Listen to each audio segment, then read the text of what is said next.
ఆవేశపడకు రఘు. ఇది ఆవేశం కాదు నానమ్మ, బాధ. ఇంటి వారసుని రాక రాక 20 ఏళ్ల తర్వాత ఇంటికి తిరిగొస్తే నేనేదో మిమ్మల్ని మోసం చేస్తున్నానని, ద్రోహం చేస్తున్నానని కట్టుకథలు అల్లుతున్న బాబాయిని చూస్తుంటే చాలా బాధగా ఉంది నానమ్మ.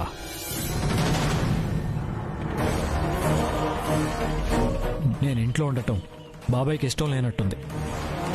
అందుకే నా మీద లేనిపోయిన నిందలు వేయడానికి ప్రయత్నిస్తున్నారు. చాలా ఆపు. నువ్వు నిజంగా ఇంటి వారసుడు అయితే నీ మీద మేము నిందలు వేసి ఉండేవాళ్ళం కాదురా. ఈ వంశ రక్తం నీ ఒంట్లో ప్రవహించట్లేదు కాదు కాబట్టే నిన్ను అనుమానిస్తున్నాం. వెంకటరత్నం, ఏం మాట్లాడుతున్నావురా? ఇలా మాట్లాడుతున్నానని తప్పుగా అనుకోవద్దు పెద్దమ్మా. నా అనుమానమే నిజమైతే ఇప్పుడు మన ఇంట్లో అడుగు పెట్టింది మన వారసుడు రఘురాం కాదు, ఈడు నకిలీ రఘురాం.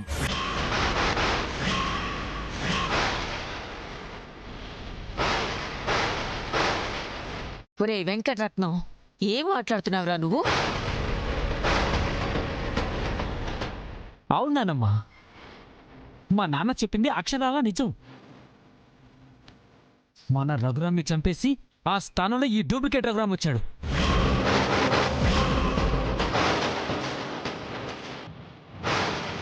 ఒరే పుల్లబ్బాయి, అలా మాట్లాడుకురా.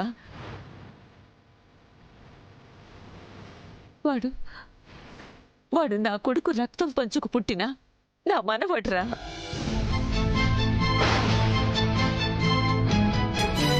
ఈ ఇంటి వారసుడ్రా. అవునమ్మమ్మ గారు, ఈ బుల్లెబ్బాయి, ఈ వెంకటరత్నం గారు మీ మనవడి మీద ఏదో పగ పెంచుకున్నట్టున్నారు. అందుకే మీ సొంత మనవడిని పట్టుకుని మనవడు కాదు అంటున్నారు.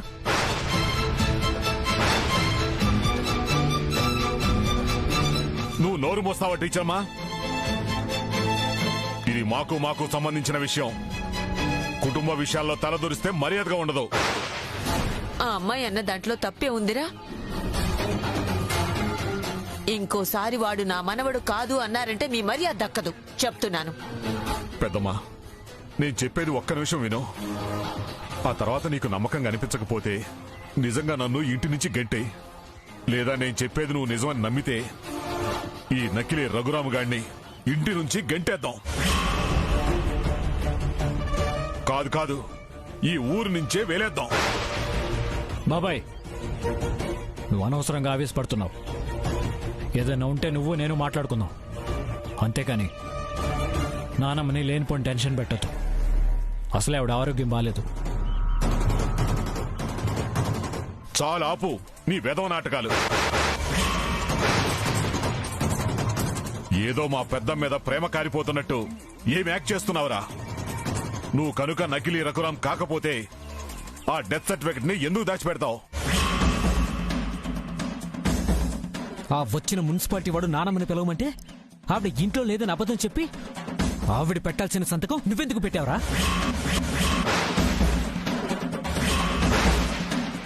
చూసావుగా పెద్దమ్మా, మేము అడిగే ప్రశ్నలకి వాడి నోటు నుంచి ఒక్క సమాధానం కూడా రావటం లేదు అంటే అర్థమేంటో తెలుసా? వీడు నిజమైన రఘురాం కాదు అని, వీడొక డూప్లికేట్ రఘురాం అని. మన ఇంటికి వచ్చింది మన రఘురాం డెత్ సర్టిఫికెట్ పెద్దమ్మా.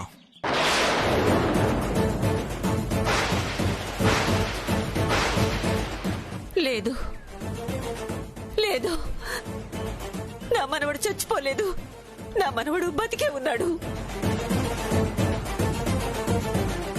ఇంకా అనుమానమా నానమ్మా? మన రఘురాం చచ్చిపోయాడు నానమ్మా. కాదు, వీడే, ఈ రాక్షసుడే, వీడే చంపేసి ఇంకొకరి మీద పెడుతున్నాడు.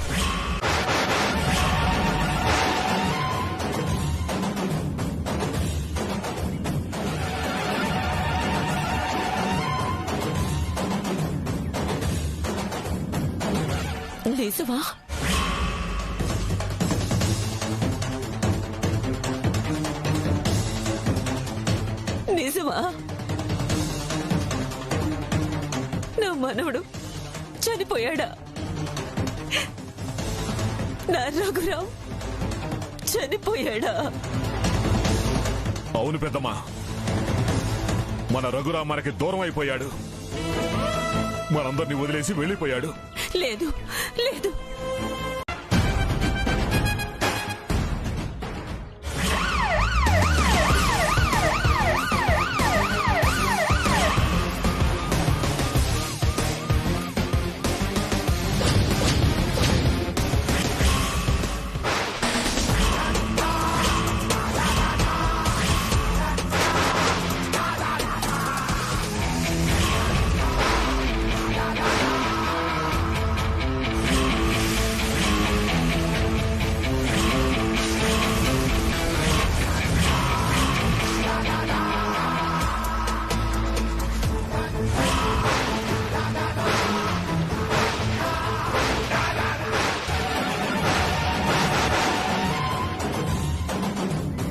ఏమండి ఏంటి బాను? ఒకసారి అటు చూడండి.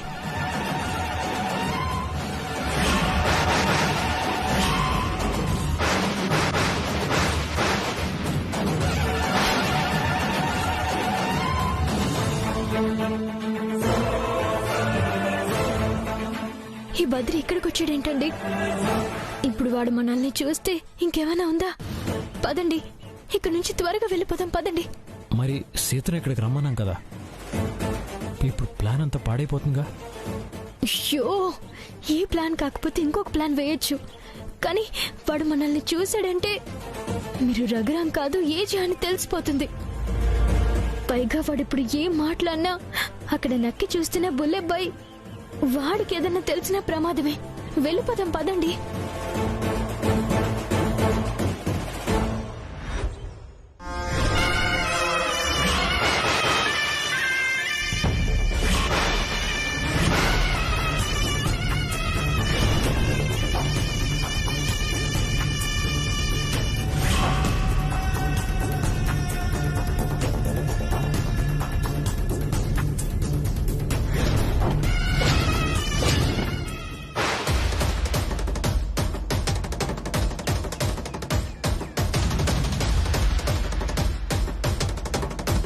ఏజే, ఏజే,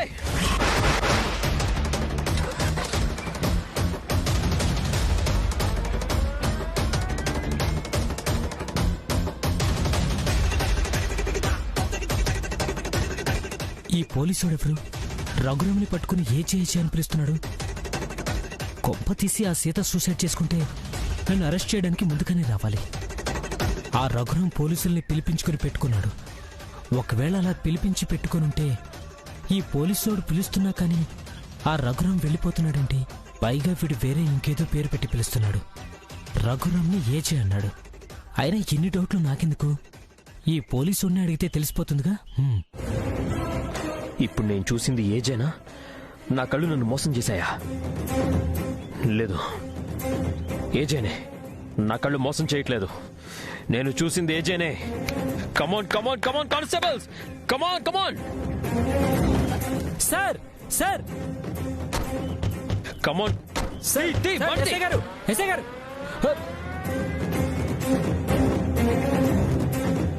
అదేంటి, ఈ పోలీసుడు నేను అడిగి తెలుసుకుందాం అనుకుంటే వీడు వెళ్ళిపోతున్నాడు.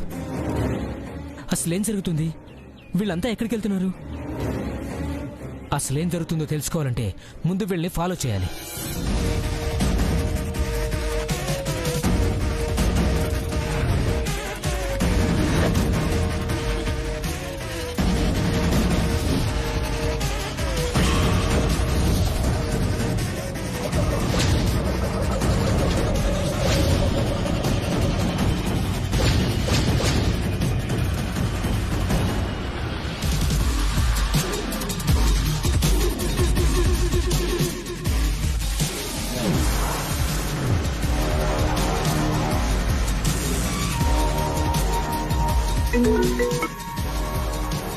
అన్నయ్య, నేను మీరు చెప్పిన ప్లేస్కి వచ్చాను. సీత, ప్లాన్ మారిందమ్మా. వేరే అడ్రస్కి రావాలి, నేను చెప్తాను. ఎక్కడికన్నయ్యా?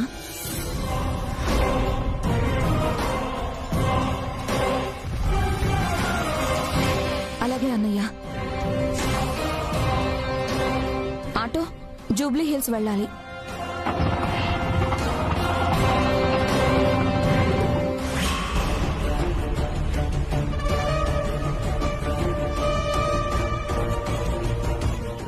ఏంటండి ఈ బద్రికడు ఇక్కడికెలా వచ్చాడు? నాకు అది అర్థం కావట్లేదు. మా నాన్నకి చెప్తా. ఇప్పుడు ఎలాగో ఇది బతికే ఉంది, నా మీద ఏ కేసు అవ్వదు. ఏ పోలీసుడికి నేను ఏమీ చెప్పలేదని చెప్తా. సాక్ష్యం ఏంటి? రే బుల్లెబ్బాయ్, నువ్వు ఇలాంటి తెలివితేటలు ప్రదర్శిస్తావో నాకు ముందే తెలుసురా. అందుకే సీతకి నీకున్న సంబంధం గురించి నువ్వు చెప్తుంటే వీడియో తీశాను. ఇప్పుడు తన కడుపులో పెరుగుతున్న బిడ్డకి తండ్రి నేనే. నీ నోటితో నువ్వే ఒప్పుకున్న సాక్ష్యం. ఇప్పుడు దీని నుండి నువ్వు తప్పించుకోలేవు. సీతకి నీకు పెళ్లి జరగటం ఖాయం. నేనే జరిపిస్తాను.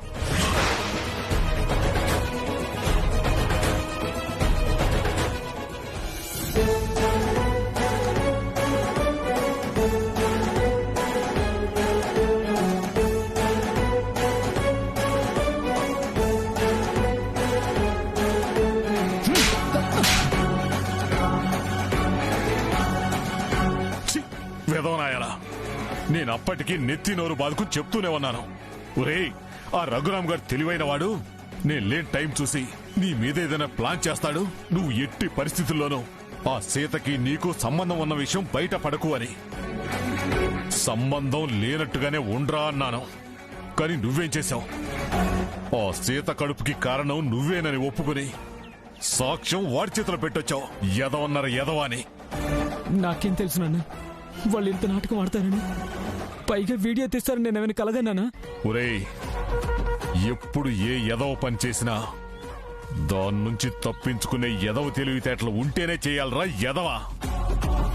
రేయ్, దానం జనం ముందు చేయాలి, పాపం పక్కవడికి కూడా తెలియకుండా చేయాలి. కానీ నువ్వు తెలిసేటట్టు చేశావు. ఎవరికైతే చిక్కకూడదో వాడి చేతిలోనే సాక్ష్యం పెట్టొచ్చావు.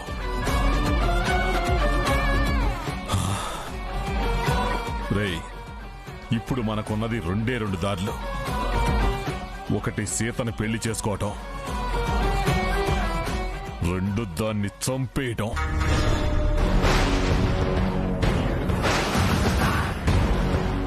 చంపడమా? చంపడం ఏంటి నాన్న? చంపడం అంత ఈజీనా? అసలు ఆ సీత రఘురామ్ గారితో చేతులు కలిపింది. ఇందులో ఎస్ఐ కూడా తలదూర్చింది. పైగా నాకు వార్నింగ్ కూడా ఇచ్చింది నాన్న. ఎస్ఐయా? ఏ ఎస్ఐరా? నాన్న, మన ఊరికి కొత్తగా లేడీ ఎస్ఐ వచ్చింది. ఆవిడే నాకు వార్నింగ్ ఇచ్చింది. నువ్వేదో ఒక ఐడియా చెప్పు నాన్న. ఇప్పుడు ఏం చేద్దాం చెప్పు నాన్న.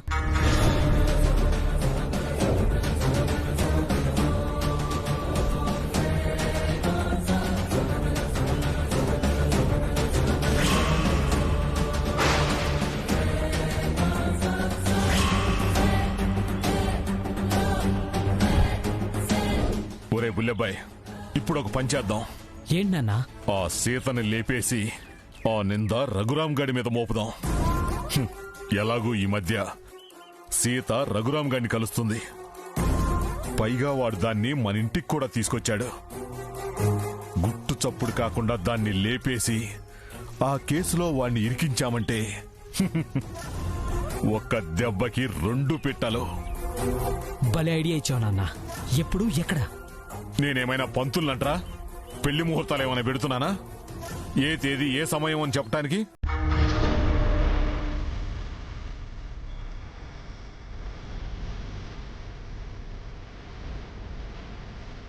ఇది చావు ముహూర్తం రా. కాస్త ప్లాన్ చెయ్యాలి.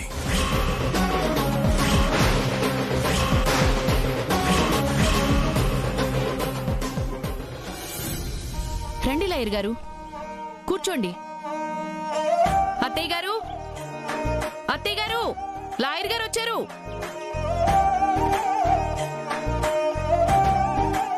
నమస్కారం పార్వతమ్మ గారు. నమస్కారం, కూర్చోండి. ఆస్తి పత్రాలు సిద్ధం చేశారా? రెడీ చేసి ఉంచానమ్మా. అమ్మా, మీరు చెప్పినట్టుగానే మీ యావదాస్తిలో సగం మీ మనవడు రఘురామ్ గారి పేరు మీద, మిగతా సగం ముగ్గురు పిల్లల పేరు మీద, ఒక 25 ఎకరాలు వెంకటరత్నం గారి పేరు మీద పత్రాలు రెడీ చేశానమ్మా. వెంకటరత్నం గారి పేరు మీద రాసిన 25 ఎకరాలు మాత్రం ప్రస్తుతానికి వాళ్ళు కౌలుదారులుగానే కొనసాగించబడతారు. మీ తదనంతరం వాళ్ళకి పొలం దక్కుతుందని పేపర్లు రెడీ చేశానమ్మా. మీరొక సంతకం పెడితే అయిపోతుంది. అలాగే లాయర్ గారు. ఇదిగో అమ్మా.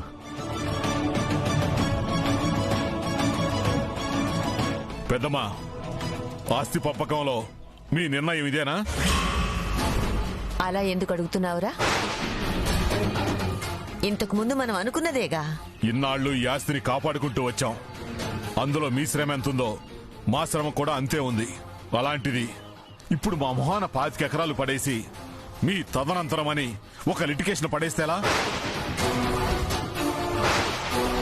పెళ్లిడికొచ్చిన కొడుకున్నాడు, రేపు పిల్లనిచ్చేవాడు నీకు ఆస్తి ఎంత ఉంది అంటే ఏమని చెప్పుకోగలం? అది నీకు ఇప్పుడు గుర్తుకొచ్చిందా వెంకట? బుల్లబ్బాయ్, ఏ ఆడపిల్లైనా మగాడిలో చూసేది మగతనం మాత్రమే కాదు, మంచితనం, నాది అన్నతనం, స్నేహగుణం, బాధ్యతా గుణం. ఈ గుణాలన్నీ సీత నీలో చూసింది కాబట్టే నిన్ను ప్రేమించింది.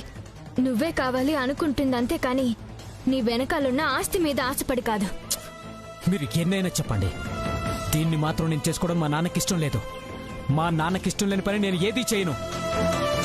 మీ నాన్నని అడిగి నన్ను ప్రేమించావా? మీ నాన్నని అడిగి నన్ను కలిసావా? ఏం మాట్లాడుతున్నావురా? నువ్వు అసలు మనిషివేనా? ఊరుకుంటుంటే తెగ ఎక్కువ చేస్తున్నావేంటే? బుల్లబ్బాయ్, నువ్వు అసలు మనిషివేనా? ఒక ఆడపిల్ల మీద అలా చేయి చేసుకుంటావా? పైగా తను కడుపుతో ఉన్న అమ్మాయి నీకు తెలీదా? నువ్వేంటే ఊరుకుంటుంటే ప్రతి దాంట్లో తలదూరుస్తున్నావు?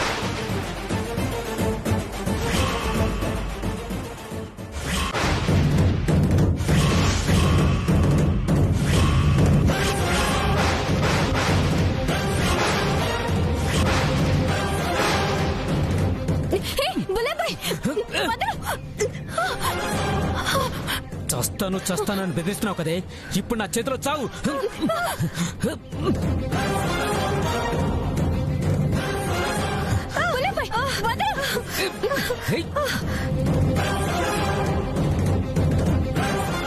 ఆగరా!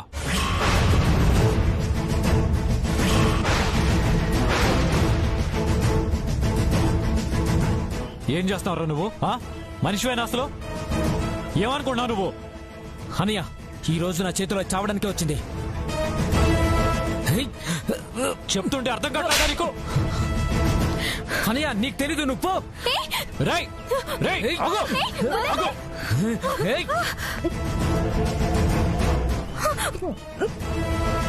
బుల్లబ్బాయ్ ఆగు! రేయ్ బుల్లబ్బాయ్!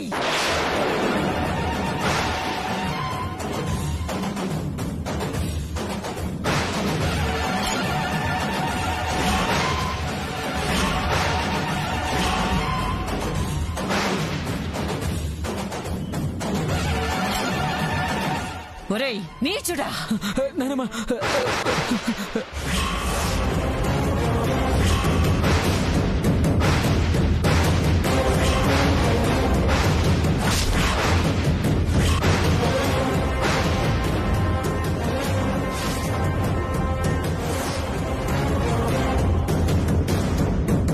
ఒరేయ్ నీచుడా, ఏమనుకుంటున్నావురా నువ్వు?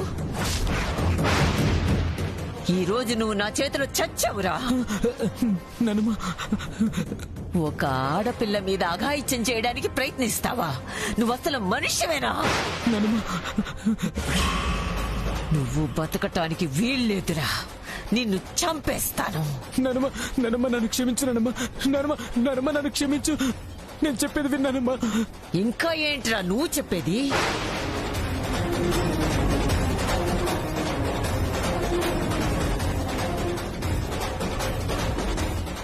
ఏం చేస్తున్నావు నానమ్మా?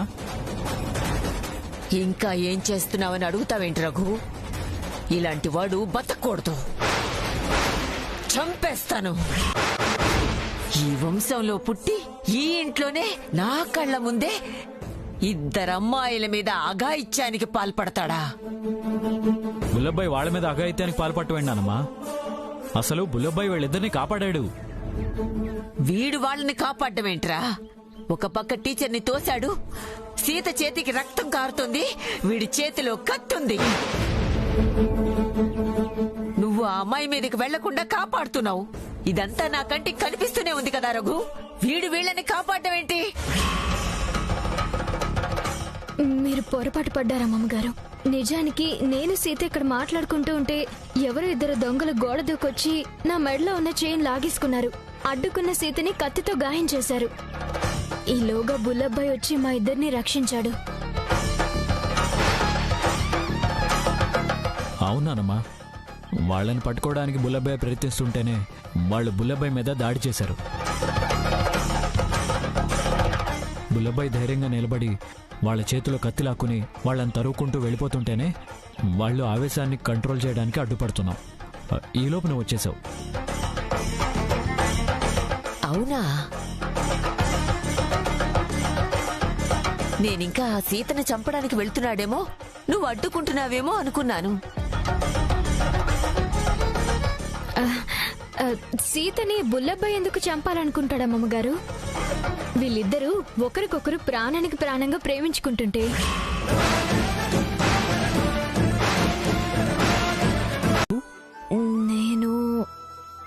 నేను నువ్వు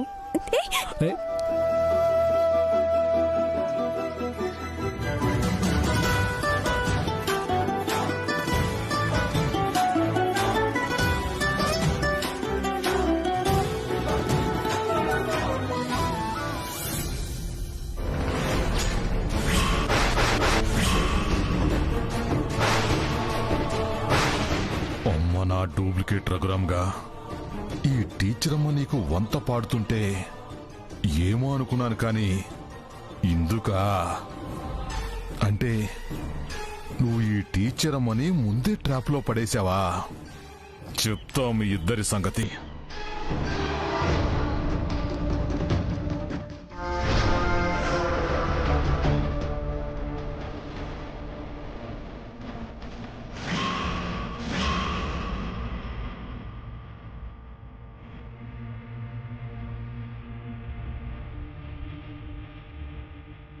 ఈ బ్యాగ్లో ఏదో ఒక క్లూ దొరకపోతుందా?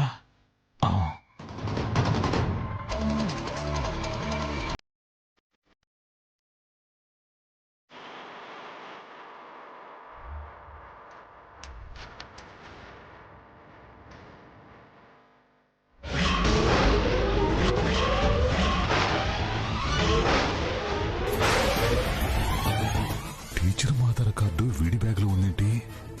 కొంపదీసి వీళ్ళిద్దరూ భార్యాభర్తలా?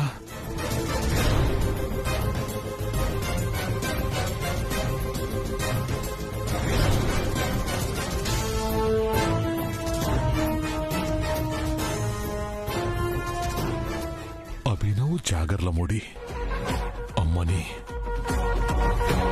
ఇప్పుడు తెలుస్తా వీళ్ళ సంగతి. వద్దు, నేను డైరెక్ట్ గా వెళ్తే నాకు ఏదో చెప్పి మేనేజ్ చేస్తారు. ముందొకసారి కన్ఫర్మ్ చేసుకుందాం.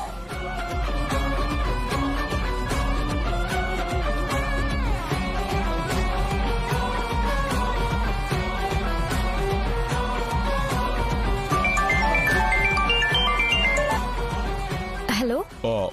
హలో భానుమతి, బాగున్నావమ్మా? ఎవరు? నా పేరు ఈశ్వరమ్మ. నేను మీ ఆయన ఫ్రెండ్ని, అభినవ్ జాగర్లమూడి ఫ్రెండ్ని. తనకు ఫోన్ చేస్తే నంబర్ కలవట్లేదు. ఒకసారి తనకు ఫోన్ ఇస్తావమ్మా? అలాగేనండి. ఎవరో మీ ఫ్రెండ్ ఈశ్వర్ అంట, మీతో మాట్లాడతారంట. ఈశ్వర? ఈశ్వర్ ఎవరు? హలో, ఎవరు?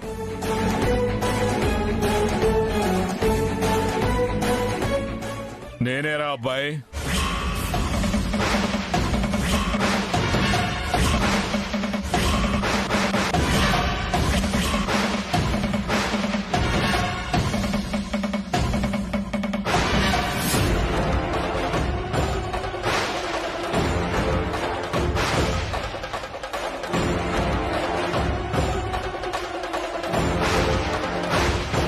నేనేరా డూప్లికేట్ రఘురామ్. ఎంత కుట్ర చేసావరా, ఎంత పెద్ద ప్లాన్ వేశావరా. మీరిద్దరూ భార్యాభర్తలన్న సంగతి ఈ వెంకటరత్నం కనిపెట్టలేడనుకున్నావా? ఏంటి బాబాయ్, మేమిద్దరం భార్యాభర్తలం ఏంటి? రేయ్, ఇంకా నటించకురా. నా దగ్గర ఆధారాలు కూడా ఉన్నాయి. ఆధారాలేంటి? ఆధార్ కార్డులు. ఇవి మీవే కదా టీచరమ్మా?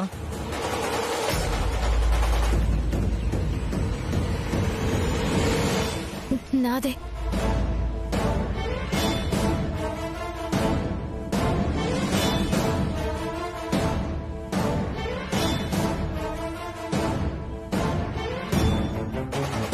దానిలో వైఫ్ ఆఫ్ అభినవ్ జాగర్లమూడి అని ఉంది.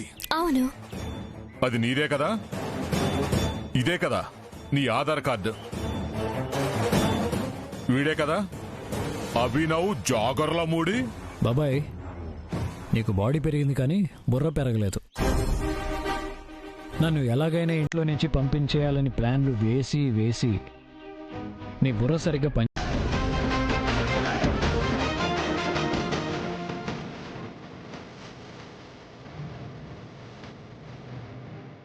ఏమండి, మీరు చూడ్డానికి చాలా మంచి వాళ్ళలా ఉన్నారు. ఇలాంటి వాళ్ళతో మీకెందుకండి? అసలు మీరెందుకు వచ్చారు? మీకెవరు కావాలి?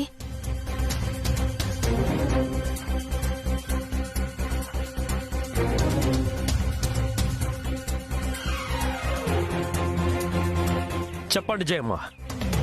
ఈ బాను నాకే పిచ్చి పట్టిందని క్రియేట్ చేయాలనుకుంటుంది.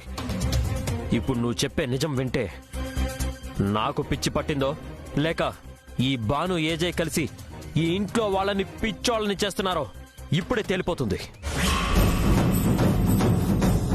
చెప్పండి జయమ్మ, ఇతను మీ కొడుకు ఏజేనే కదా?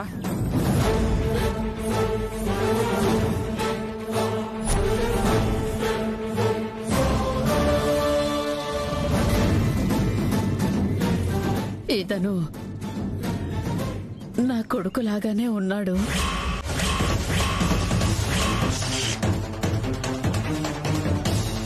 కానీ నా కొడుకు కాదు.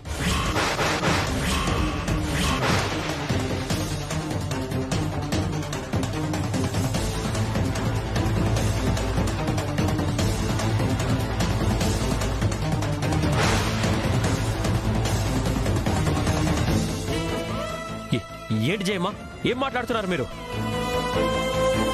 మీ చూపేమన్నా మందగించిందా? ఇతను ఏజేనే కదా, తను భానుమతే కదా.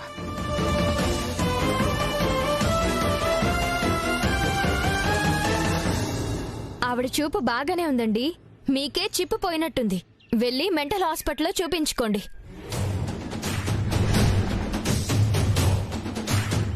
అమ్మని పటాసులో పేలిపోయింది అన్న విషయం తుస్సుమందే.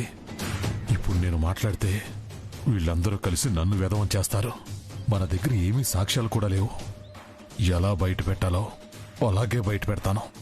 మీ డౌట్స్ క్లియర్ అయ్యాయా? క్లియర్ అయితే బయలుదేరండి. ఈ ముసల్ది కూడా ప్లేట్ ఫిరాయించింది. ఇంకా ఇక్కడే ఉంటే వీళ్ళందరూ కలిసి నాకు లేనిపోనివన్నీ చెప్పి మెంటలోని చేసి నిజంగానే పిచ్చాసుపత్రి పాలు చేస్తారు.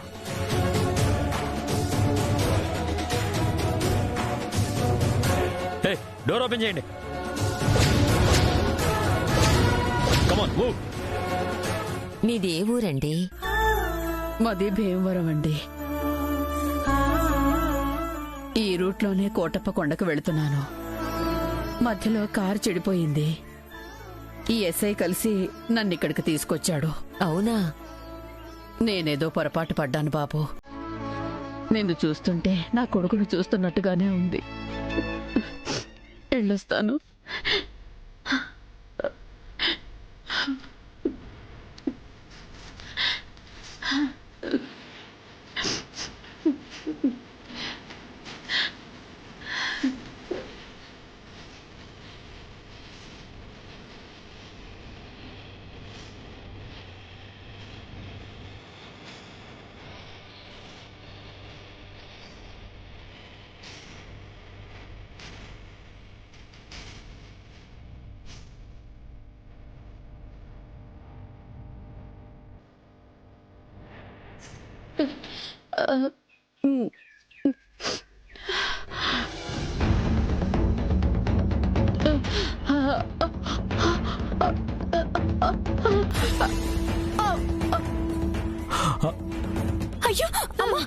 అమ్మా అయ్యో ఏమండి ఏమండి అమ్మా ఏమండి ఏమైందండి? అమ్మా ఏమైంది ఏమైంది ఏంట్రా ఇందాక ఈవిడ నీ తల్లి కాదు అన్నావు, ఆవిడ కూడా నువ్వు కొడుకువి కాదు అంది. ఇప్పుడు ఆవిడ పడిపోగానే అమ్మ అంటూ దగ్గరకు వచ్చేసావేంట్రా?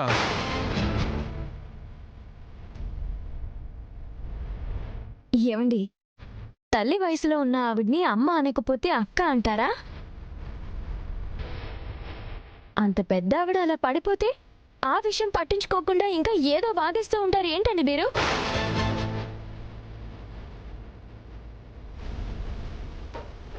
అమ్మా ఏమైందమ్మా ఏమైంది? లేవండి, కళ్ళు తెరవండి. రఘు ఏమైందిరా? రఘు ఈవిడ్ని తొందరగా లోపలికి తీసుకుపోదా. అలాగే నాన్నమ్మా.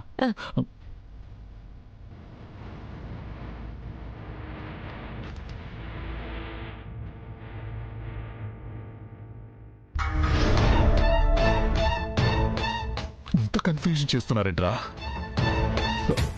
నా బుర్రకేమీ అర్థం కావటం లేదు. ఆ పెద్ద ఆవిడెవరో తెలీదు అన్నాడు, పడిపోతే అమ్మ అంటాడు. టీచర్ ఎవరో తెలీదు అంటాడు, ఏమన్నా అయితే సేవలు చేస్తాడు. అస్సలు తట్టుకోలేడు. అంతా కన్ఫ్యూజన్ గా ఉంది.